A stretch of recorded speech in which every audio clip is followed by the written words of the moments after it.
coming to church. They can just watch it on the internet. I heard churches closed over that. During COVID, everybody's doing online services. Well, I'll just sit home in my pajamas and do it. You know what I mean? But anyway, every week, I'm telling you, believe me, bad week. Had a bad week, tough week. I'll be honest with you, I didn't want to cancel church by a long time. This week, I just wanted to close. I didn't want to do it. And I thought about getting a guest speaker. I'm thinking, you got to be tired of me by now. But I've been preaching every week, but it's one of them weeks. And you know what? No word. Didn't get no word from God. Sunday, Monday, Tuesday, nothing. And Wednesday, waited on God. I think Wednesday night, this message come to me. And that should mean something to you when I tell you. And my cousins, I think somebody said, maybe it wasn't my cousin, but said, well, you say the same thing every week. I'm going to keep saying it. Because I stress this. I don't like sermon series. I don't do sermon series. I say, God, give me a word, week to week. That should mean something to you. That I'm waiting. I'm not saying God can't give you a sermon series. I personally don't like it. And I believe God gave me this word. I'm talking about being in the storms and the storms of life. If I put a title on this one, I'd put, it's raining, it's pouring, and Jesus was a snoring. Let's read that in Mark chapter 4. Now when they had left the multitude, him along the, sorry, my eyes ain't like they used to be, so bear with me. Now when they had left the multitude, they took him along the boat. And there were other little boats also with him. And a great windstorm arose, and the waves beat into the boat, already filling. But he was in the stern, Jesus, asleep on a pillow. And they awoke. They said, Jesus, wake up! Don't you care that we are perishing? Don't you care that we are perishing? Raining and pouring. It seemed like Jesus was sleeping. Was he snoring? I don't know. But the churches have a tendency nowadays to open up with a joke. Joel Osteen always does that. But he's really not a funny guy. You know, he's not a natural. He tells a joke in the beginning, and that's okay. You want to do that. He's like a monotone preacher. I seen a preacher the other day open up with 2 jokes. So you know what? I'm not going to be a comedian, but I'll give you a joke. But I know there's one guy though. He used to come to church. Man, he'd fall asleep. You know, I think I like hit the pulpit just to kind of wake him up. This one guy, I've seen this one guy fall asleep in church before. And this preacher went down and woke him up. That's kind of embarrassing. I thought it was funny. A lot of people were offended. I thought it was funny. But he said, I know what you're saying. He ain't going to come back.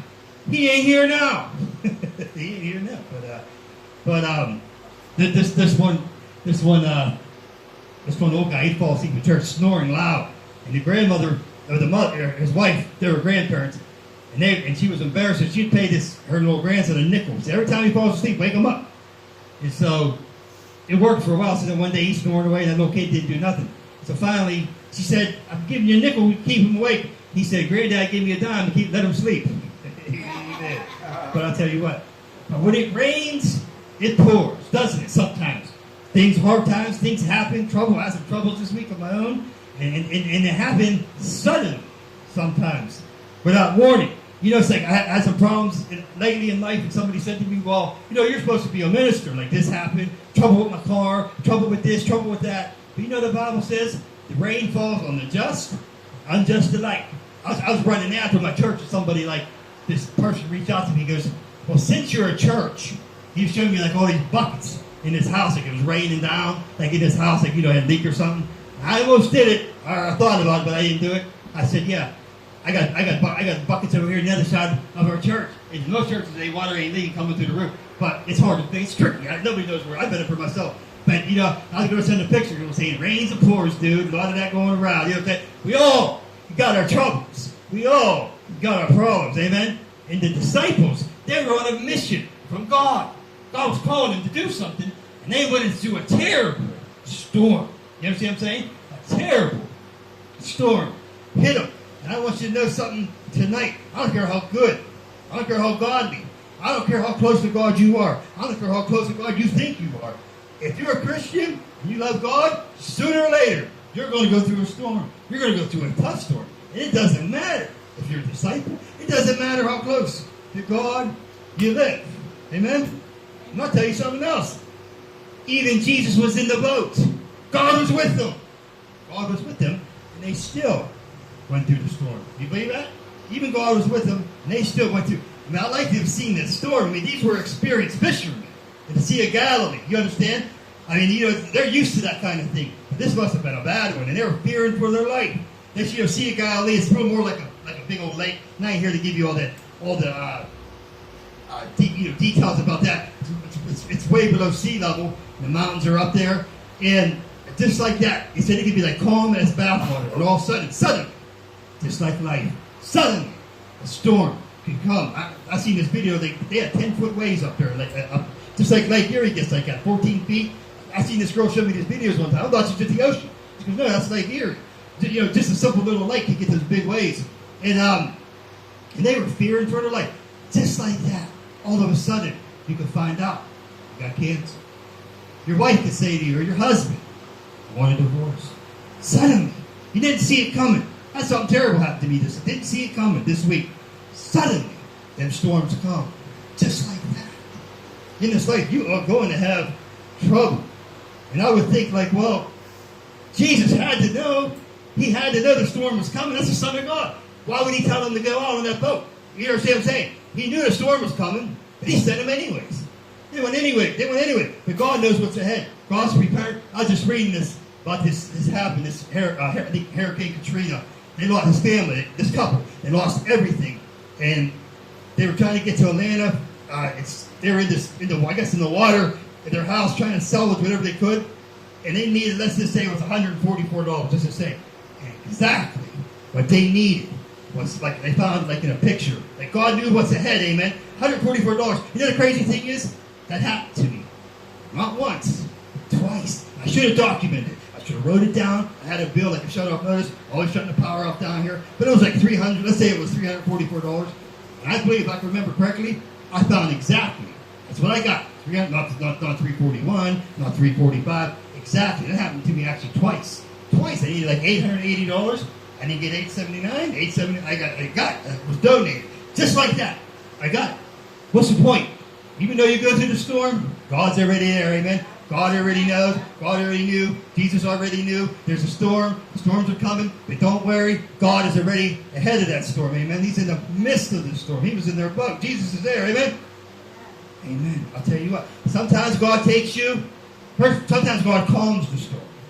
Sometimes God doesn't calm that storm, but he'll calm you, amen? Sometimes God will calm you. Sometimes it takes you around it. Sometimes it takes you right through it. Sometimes it's calm, take you through. Sometimes it's like a blue bayou. But it's just like that. It can suddenly come. Either way, God knows, amen? And he knows what to do. Different reasons in the Bible. Not to go all over the place, but there are different storms in the Bible. Sometimes it's God trying to get your attention. Like it happened to Jonah. Remember Jonah? Running from God? It happened to me. Running from God. And there's Jonah now talking about it's raining, it's pouring. Jonah was a snoring, remember? Jonah was down there in the ship. And I'll tell you what, I was running from God. And I believe sooner or later, I knew sooner or later God was going to deal with me. And all of a sudden that storm came and Jonah probably thought, uh-oh. He knew it. And God, sometimes God does that. You know, Amazing Grace, you know that song? Amazing Grace? You know that song? You know, it says that one line in that song, it says, he was a slave trader, and he calls himself a rent, so obviously, but he lived a sinful life, and he was in a storm on that ship, and that one line says, and I was reading about this is what he was talking about. He was talking about a storm. He said the big storm happened, remember? Thought he was going to lose his ship, thought he was going to lose his life or whatever. What's his name wrote that? Can't think. Amazing Grace. Amazing Grace. I'm thinking the guy's name who wrote it. I can't remember. I know it, I just can't think. Hey, either way. Yeah, John Newton. So anyways, he said, the hour I first believed. That's the storm he was talking about. God allowed that storm. Amen? Sometimes God will allow a storm. But it ain't just to waking you up. You got to go through the storm sometimes. You go through the flood sometimes. You go through the rivers. And you learn to trust God. Amen? He brings you through the storm. Same God that brought you out before, it's the same God that will bring you through again. You know, I was thinking about, you think about sunshine, you know? But think about it. If it was all sunshine, what do you think that does? What do you think all sun does? Creates a desert. That's all it does. You need the rain. You need the storms. You need the clouds. You need the wind. You know those plants, them little flowers? They actually need the wind. You think that wind? Like I put flowers out sometimes, and I was like, oh, it's too windy. they need that. It produces strength in them. It releases some kind of hormone, and it makes the plant stronger. Amen? Storms, clouds, things like that will make it stronger in life as you go through it. Amen? How about this verse? Ever hear this verse? Remember when God promised he wouldn't flood the earth again? And he put the rainbow? You know what he said? He said, I put my rainbow, in the cloud. Like that. It's in the midst of the cloud. In the clouds. That's where you get that promise. Through that storm, through that fire. I like it. He said, I put my rainbow in the clouds. You ever see that? It's in Genesis. I like that. Amen? You know, the Bible says, when Jesus appeared to the disciples in the New Testament, the Transfiguration, whatever, it was a bright cloud. Some clouds are bright. Amen? Every cloud has a silver lining. Amen? Sometimes we need that cloud. Sometimes we need them storms. Sometimes we need that to go through it. But through it all, Jesus said, my peace I give you. What peace? Remember, we said that tonight. My peace I leave you. That's the peace of Jesus falling asleep in the middle of a storm. Amen? He'll give you that. I'm not saying we don't get scared. We're only human. Amen? But he gives you a certain kind of peace that you go through it. Like, keep you in the eye of the storm. Amen? I like that. He said, my peace I give you. Not as a road. You ain't going to get it from the world. Amen? Well, I like this verse right here. Isaiah 4:6. There's a lot of verses where it talks about God causes the storm to cease, brings them to a whisper. But this one, though, I like this one here. Isaiah 4:6. You with me tonight? You're going through a storm. Hopefully this will help you tonight. You're going through a storm. Isaiah 4, verse 6. Thought I marked it. I did. Then the Lord will create above every dwelling place of Mount Zion, above her assembly, a cloud and a smoke by day, the shining flaming fire by night. For over all the glory there will be a covering, and there will be a tabernacle for shade, a daytime from the heat, a place of refuge, for a shelter from the storm and the rain. Amen? A shelter. I like them old songs. Say it you will. I like them old songs. We sing that song, A Shelter in the Time of the Storm. Oh, that was a good song. Christ, Jesus we hide, a shelter in the storm, a shelter in the time of the storm. Come whatever, it'll be tide. A shelter in the time of the storm. You know what that sounds? I mean, that sounds like, you don't just say that, come whatever. That sounds like somebody went through a storm. That sounds like somebody went through a flood. That sounds like somebody went through the fire, the muck, the mire. Come whatever, it'll be tide. Christ is my shelter in the time of the storm. You don't get that overnight. You get that by going through the storm. Well, I like, speaking of old music, an old song, I don't care what you say, I like the old music. And someone would say, Josh, well, that's your opinion. Someone would say that. I always come back with this. It's true. It's my opinion. I always come back with this. I say, yeah, but my opinion is more valid than yours. I'll tell you what, if you just got saved 10 years ago, that's about all you know is the music came on in 10 years. But if you were around in the 60s, the 70s, the 80s, the 90s, I would think you're have a more mature opinion. You understand what I'm saying? But let me ask you something now. You say, oh, I know about that, Josh. Okay, let's say you're going to get a heart transplant. This guy just came fresh out of college, medical school, never did a heart transplant, but he knows all the statistics, he knows all the stats, he knows how medical term.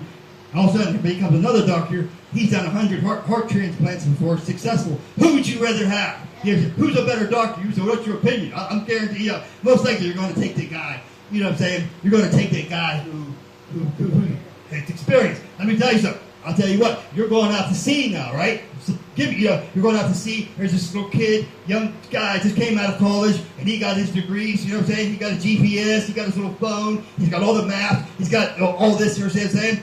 And then you have another guy over here, some old sea salt. That's what they call it, the old sailor, an old sea salt with a bow leg and an eye patch. He's been through many, many storms and saying he don't even have any of that technology or compass. You know what I'm saying? But who would you?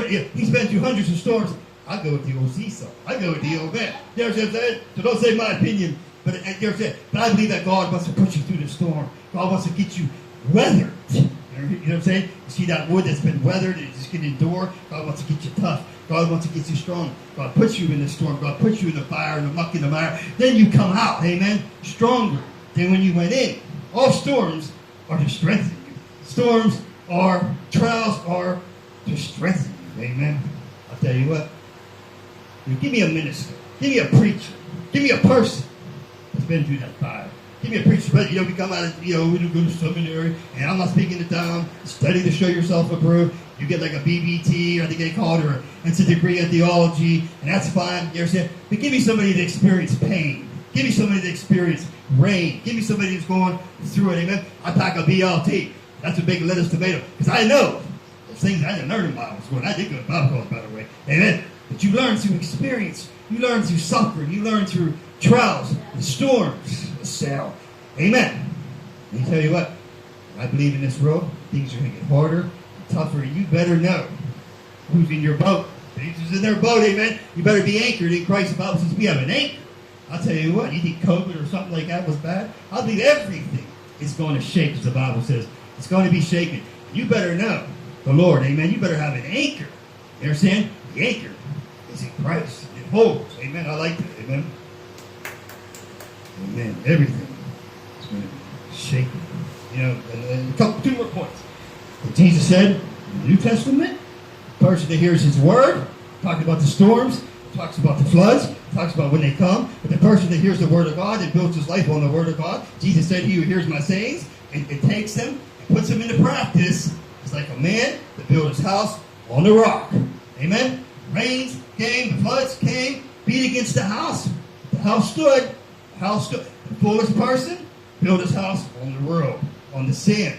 Rains came and it crashed, and it crashed, and it was a great fall. The more of the story is, the storms come, amen, and the big bad wolf comes, the devil comes, tries to blow your house in. You say, no, you're not going to let him in, because you're standing on the solid rock. Your life is built on the Word of God, a shelter in the time of the storm. I like, give a couple more minutes. I like this one saying. I like this one story, though. I think it was Katrina as well. Whenever Katrina hit, it looked like a war zone. All these houses were knocked down. I know I used this illustration before. I ain't never found a better one. I like this one. And this one guy's house stood, and they said, how come your house is standing? All these other houses are knocked down. He said, well, I built this house myself. He said, when I built this house, they gave me a code to follow. They said if I don't cut, don't cut the corners, use certain use the right 2x4s, use like 3/4 plywood and not 1/4 inch, whatever. Don't cut corners, right wood truss. If I build it according to the code, then it will withstand a hurricane. It did. I'm telling you tonight, if your life is built according to the code, the Word of God, the storms come, the flood comes, the devil comes, the big bad wolf comes, hustle, but your house will stand. Jesus said, I'll build my church. The gates of hell won't prevail. Oh, the gates of hell will be there. Fighting and huffing and puffing and trying to shut you up. The house stood. It was built on rock. Amen. Maybe you're in a storm tonight. Middle of a storm. You there tonight? Jesus said, my peace I give you. Amen. Sea of Galilee. Brought this old picture. I was going to go back there and find a easel that I just brought. This is Rembrandt. He painted that painting of the disciples out there on the Sea of Galilee.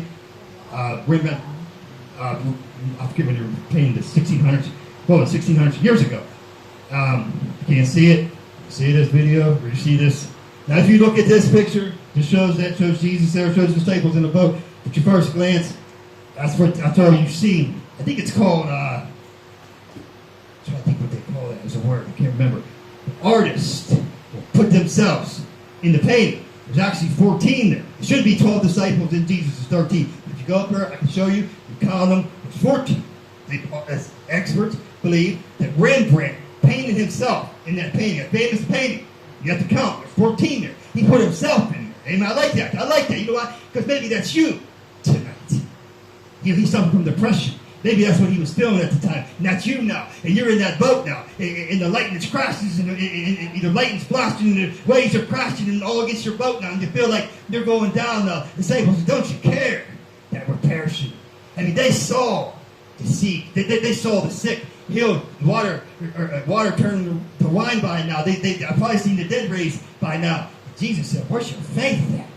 Jesus is in your boats tonight. Just like that picture. You don't got to worry, amen? No matter the winds and sails, no matter all the storms, no matter all the things no matter how ferocious it looks, choppy waters, whatever. You get my point. He'll make this. He says he makes the storms like a whisper. He can calm the storm. If he doesn't calm the storm, he can calm your soul, amen? Give you peace in the storm. I like that. I like that picture. I like that illustration. And some might not like that because Rembrandt put himself, but I like it because sometimes I feel like right now I'm in that boat. Maybe you are too. You're in that boat tonight. Storms, anybody in that boat tonight? Well, don't rock the boat, baby. Don't rock the boat over. But what would you do? Like, if you look at that picture, it looks like one guy's throwing up. It looks like the other one's praying. The other one's hanging on for his dear life. Jesus is calm. Amen? Jesus is sleeping. Relax. He's in your boat. You don't got to worry. Amen? Amen. This is my peace I give you. Amen. Peace in the storm. I think that was it. That was my last point. I like that. He said, what peace? The same peace that Jesus had. He said, I'll give you that kind of peace. I don't believe it comes overnight. You go through that storm, through that fire, go through that wind, the rain, go through that. But you come out weathered. You come out strong than when you went in. Amen? Help us tonight, God. Those tonight that have got the storms of life, they're in the middle of the storm. I pray right now you give them peace, peace of mind, peace of heart. I pray, Lord God, you calm the nerves, calm the soul tonight, Lord God. Give us peace and a blessed assurance, Lord God. If you're with us, you don't got to worry. You already know what's ahead. You're already in front of the storm, behind the storm. You know. There ain't no mist. Give us that peace, Lord God. And I pray the Holy Spirit would comfort us. You should not send another comforter. Holy Spirit, I'm with you always. What your word says. You never leave us and you never forsake us. We're going to stand on that tonight. If we're in the storm tonight, Lord God, we would just tough it out, God, weather the storm, your power, for your presence. You want to pray the prayer tonight? Come on up and we'll believe God. 14th man in the boat.